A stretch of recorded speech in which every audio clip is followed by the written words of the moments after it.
Assalamualaikum warahmatullahi wabarakatuh. Selamat pagi anak-anak, jumpa lagi dengan saya Memrini. Hari ini kita akan membahas tentang dinamika rotasi. Tapi sebelumnya jangan lupa add medsos saya ya. Ada FB saya Rini Kumala Dewi, IG saya rini.rkd, dan channel YouTube saya ada Rini spasi RKD. Ikonnya sama semuanya, wanita berjilbab hitam. Oke. Hari ini kita akan belajar tentang dinamika rotasi. Untuk dinamika rotasi, materinya dibagi menjadi beberapa part, yaitu ada momen gaya atau torsi, kemudian ada momen couple, kemudian yang ketiga ada momen inersia, yang keempat ada hubungan antara momen gaya, momen inersia, dan percepatan sudut. Kemudian yang kelima adalah momentum sudut, dan yang keenam ada energi kinetik dalam gerak rotasi. Nah, kita akan bagi jadi beberapa video nantinya karena submaterinya cukup banyak. Apa sih gerak rotasi itu? Jadi gerak itu dibedakan menjadi 3, gerak lurus, gerak melingkar, dan gerak parabola. Sedangkan gerak lurus dibedakan menjadi 2, gerak lurus beraturan dan gerak lurus berubah beraturan. Untuk gerak melingkar, itulah yang kita sebut dengan gerak rotasi. Gerak rotasi adalah gerak benda yang berputar terhadap poros atau sumbu putarnya. Sumbu putar ini nama lainnya adalah sumbu rotasi. Nah, untuk selanjutnya, kita sudah pernah belajar tentang gerak lurus atau gerak translasi. Gerak lurus itu nama lainnya adalah gerak translasi atau gerak linier. Ini dipelajari di materi kelas 10. Sedangkan untuk gerak rotasi, nama lainnya adalah gerak melingkar atau gerak anguler. Jadi pasangannya gerak lurus itu pasangannya gerak melingkar. Gerak translasi pasangannya gerak rotasi. Gerak linier pasangannya gerak anguler. Jadi antara gerak translasi dengan gerak rotasi itu punya hubungan. Hubungannya ada pada 3 komponen besaran. Besaran yang pertama adalah jarak. Hubungannya S sama dengan theta kali R. Rumus ini merupakan hubungan antara posisi dengan posisi sudut. Jadi posisi itu adalah nama lain jarak. Theta itu adalah posisi sudut, besaran yang digunakan pada gerak melingkar. Kemudian besaran yang kedua adalah kecepatan. Kecepatan ini hubungannya dengan kecepatan sudut. Jadi V nilainya sama dengan omega kali R. Ini dibaca omega. V untuk velocity yang digunakan pada gerak lurus, sedangkan omega itu adalah kecepatan sudut digunakan pada gerak melingkar. Besaran yang kedua adalah percepatan. A sama dengan alfa kali R. A adalah percepatan digunakan pada gerak lurus, sedangkan alfa adalah percepatan sudut digunakan pada gerak melingkar. Sedangkan R itu adalah jarak dari sumbu putar atau poros ke lintasan pada gerak melingkar. Artinya R itu sama dengan radius atau jari-jarinya. Nah, kita lanjutkan. Dinamika itu adalah salah satu cabang ilmu fisika yang mempelajari tentang gerak.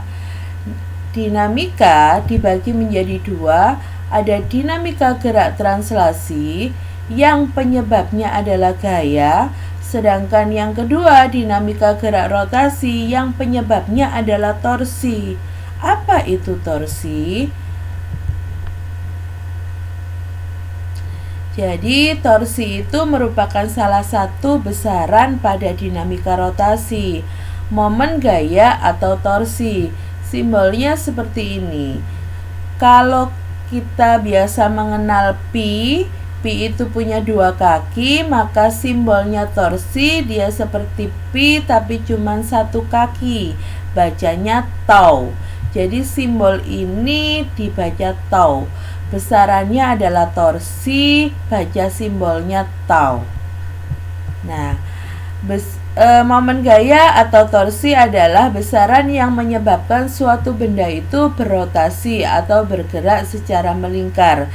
Coba perhatikan gambar ini. Ini adalah gambar kunci. Kalau kita mau membuka mur atau baut dengan menggunakan kunci, jadi titik pusat atau sumbu porosnya adalah mur tersebut.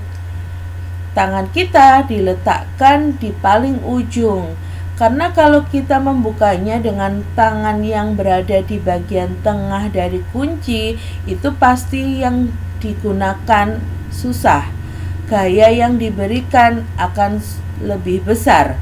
Jadi, tangan kita diletakkan di paling ujung. Semakin jauh jarak dari porosnya, itu akan memudahkan kita untuk menggunakan alat tersebut. Jadi, jarak dari poros sampai pada letak gayanya disebut dengan lengan gaya. Nah, torsi ini merupakan penyebab dari benda itu bergerak secara rotasi.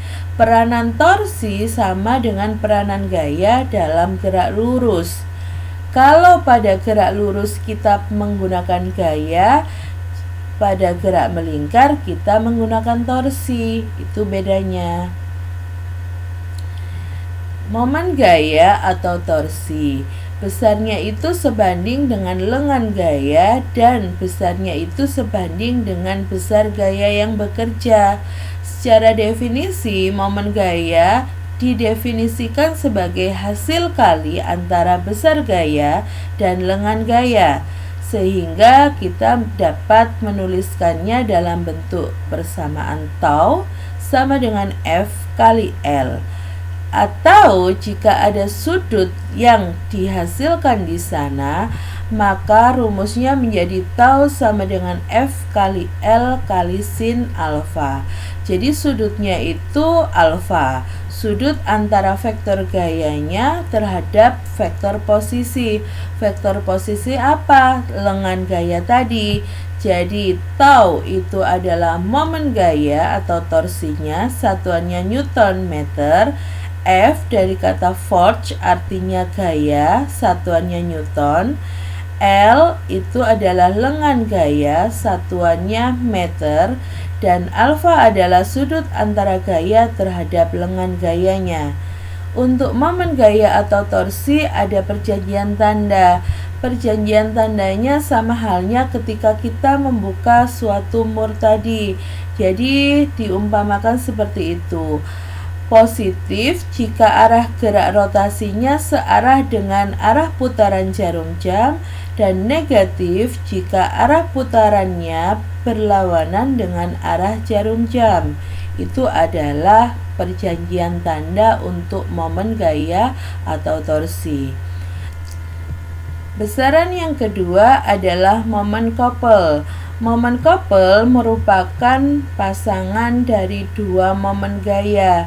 Artinya, contoh di sini ada gambar F1 besarnya A Newton, F2 besarnya B Newton, F3 besarnya B Newton, F4 besarnya A Newton.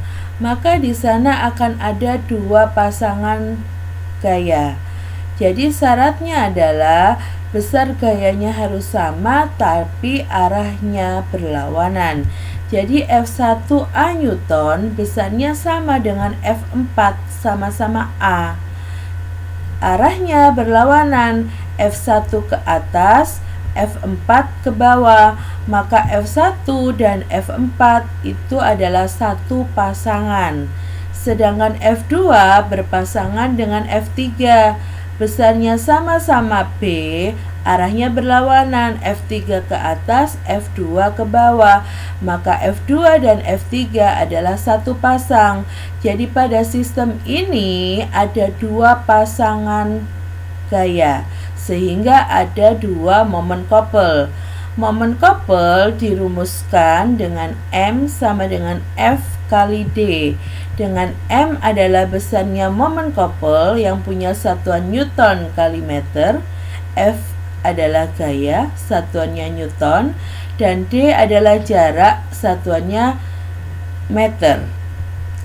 Jarak antara kedua gaya yang berpasangan. Jadi untuk pasangan yang pertama F1 dengan F4, maka jaraknya dari titik A sampai dengan titik D. Pasangan yang kedua F2 dengan F3, maka jaraknya adalah dari titik B sampai dengan titik C. Maka jika ada dua pasangan seperti itu, jumlah momen couple-nya nanti ditambahkan. Dan itu juga berlaku untuk momen gaya atau torsi, itu juga bisa dijumlahkan. Besaran yang ketiga adalah momen inersia. Momen inersia ini untuk gerak melingkar. Ini adalah tabel perbandingan antara massa dengan momen inersia. Jadi untuk bab atau materi ini kita akan selalu menghubungkan antara gerak lurus dengan gerak melingkar. Contoh tadi sebelumnya pembahasannya adalah tentang gaya dengan momen gaya. Maka sekarang kita bandingkan antara massa atau inersia yang istilah ini digunakan pada gerak lurus dengan momen inersia yang besaran ini digunakan pada gerak melingkar. Massa didefinisikan sebagai kecenderungan suatu benda untuk mempertahankan posisinya, sedangkan momen inersia definisinya adalah kecenderungan suatu benda untuk mempertahankan keadaannya ketika dia bergerak rotasi. Itu bedanya. Nah, untuk massa nilainya bergantung terhadap besarnya massa, sedangkan momen inersia selain bergantung pada massa, dia juga bergantung pada bentuk benda. Jadi kalau bentuknya sudah berbeda, maka nilai momen inersianya juga akan berbeda. Untuk massa bisa diukur dengan alat neraca atau timbangan.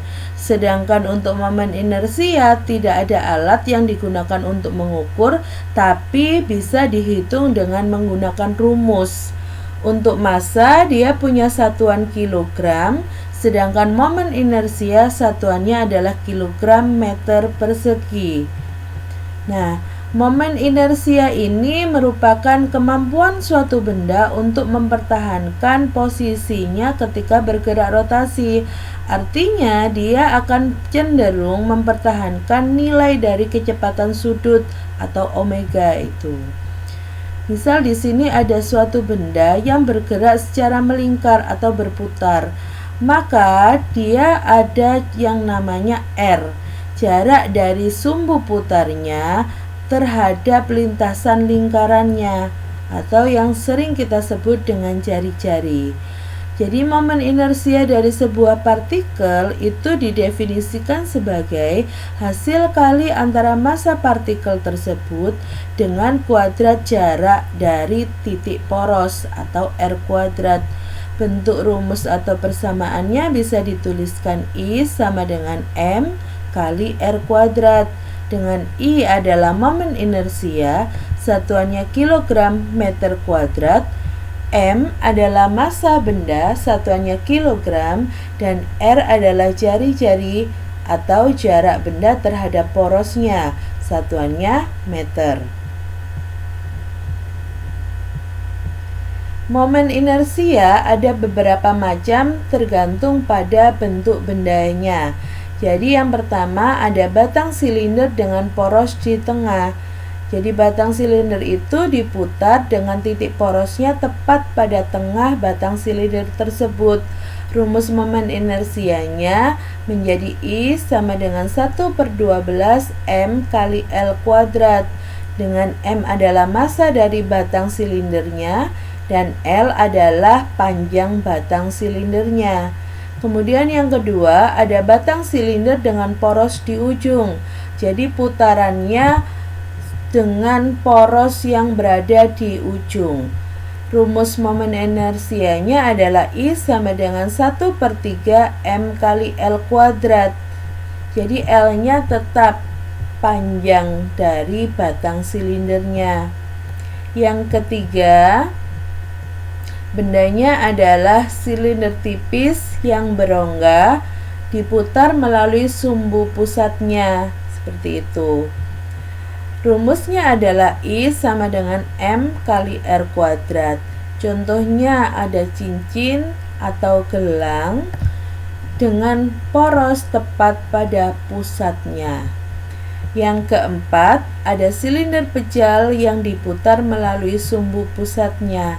Pejal itu artinya apa? Pejal itu artinya berisi. Jadi bendanya itu padat berisi. Rumus momen inersianya adalah setengah M kali R kuadrat, dengan R adalah jari-jari dari benda atau silindernya. Yang kelima, ada silinder pejal yang diputar melalui sumbu panjangnya. Jadi seperti ini putarannya. Rumusnya I sama dengan 1/4 MR kuadrat ditambah 1/12 M kali L kuadrat, dengan L adalah panjang dari silinder pejal tersebut. Yang keenam, ada bola pejal yang diputar melalui sumbu pusatnya. Seperti itu putarannya. Rumusnya adalah I sama dengan 2/5 M kali R kuadrat. Yang ketujuh, ada bola pejal yang diputar melalui sisinya. Nah, seperti itu. Kemudian rumus I-nya adalah 5/7 M kali R kuadrat.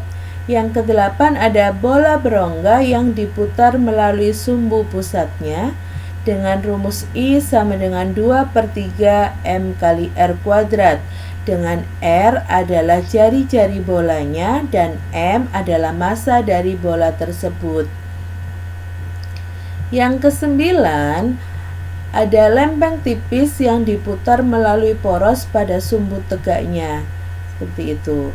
Nah, pada lempeng tipis ini ada dua sisi A dan sisi B. Sisi A itu yang bagian pendek ini, sedangkan sisi B yang bagian panjang. Rumus I-nya adalah 1/12 M dalam kurung A kuadrat ditambah B kuadrat. Jadi A untuk sisi yang pendek dan B untuk sisi yang panjang. Yang ke-10, ada lempeng tipis yang diputar melalui poros pada salah satu sisinya. Seperti ini. Jadi lihat garis yang putus-putus ini yang digunakan sebagai porosnya. Rumus I-nya adalah 1/12 M kali A kuadrat. Jadi karena porosnya seperti ini, maka yang berputar adalah sisi yang pendek saja. Jadi yang digunakan hanya A saja. Nah, dari ke-10 benda tersebut sebenarnya ada lagi yang lainnya, bisa dilihat pada buku suplemen yang ada. Kita lanjutkan untuk hubungan antara momen gaya, momen inersia, dan momen sudut. Perhatikan ilustrasi berikut. Suatu benda yang bergerak secara melingkar itu mempunyai hubungan antara gerak translasi dan gerak rotasi, seperti yang sudah saya jelaskan sebelumnya. Ada 3 tadi hubungannya. Posisi S sama dengan theta kali R, kecepatan V sama dengan omega kali R, dan yang ketiga adalah percepatan A sama dengan alfa kali R. Penulisan R untuk jari-jari boleh menggunakan R besar, boleh menggunakan R kecil. Jadi dari kata radius sama saja. Nah, kaitan antara torsi dengan percepatan sudut. Torsi adalah momen gaya dan percepatan sudut, simbolnya alfa. Tentunya kita sudah mengenal hukum 2 Newton. Bentuk persamaan dari hukum 2 Newton adalah F sama dengan M dikali A. A adalah percepatan tangensial. Tangensial itu artinya percepatan pada gerak lurus. Karena percepatan pada gerak melingkar, simbolnya adalah alfa. Itu perbedaannya. Nah, hukum 2 Newton ini kita jadikan sebagai dasar. Kenapa? Karena bendanya bergerak, maka yang digunakan adalah hukum 2 Newton. Jika sistem atau bendanya itu diam, yang digunakan hukum 1 Newton. Sekali lagi, karena ini sistemnya adalah bendanya bergerak, maka yang digunakan adalah hukum 2 Newton. Jika besarnya percepatan ini adalah alfa kali R, maka kita masukkan atau kita substitusikan ke persamaan hukum 2 Newton. Persamaan atau rumusnya menjadi F sama dengan M. A-nya ini diganti dengan alfa kali R. Maka jika kedua ruas itu kita kalikan dengan R, persamaannya akan menjadi F kali R sama dengan M kali alfa kali R kuadrat. Atau bentuk penulisannya saya balik seperti ini. F kali R sama dengan M kali R kuadrat. Jadi kalau perkalian dibalik it's okay, enggak apa-apa. Dikali alfa. F kali R merupakan rumus dari tau atau momen gaya, sedangkan M kali R kuadrat adalah rumus dari momen inersia. Sehingga kita bisa dapat rumus atau persamaannya berubah menjadi tau sama dengan I kali alfa. Nah, rumus inilah yang merupakan hubungan antara momen gaya tau dengan momen inersia I dan percepatan sudut alfa. Dengan keterangan tau adalah momen gaya, satuannya Newton meter, I adalah momen inersia, satuannya kilogram meter kuadrat, dan alfa adalah percepatan sudut dengan satuan radian per sekon kuadrat. Sampai di sini pertemuan kita hari ini, pembahasan tentang dinamika rotasi. Terima kasih untuk waktunya, dan sekali lagi jangan lupa add saya di medsos saya ya. Saya akhiri. Wassalamualaikum warahmatullahi wabarakatuh.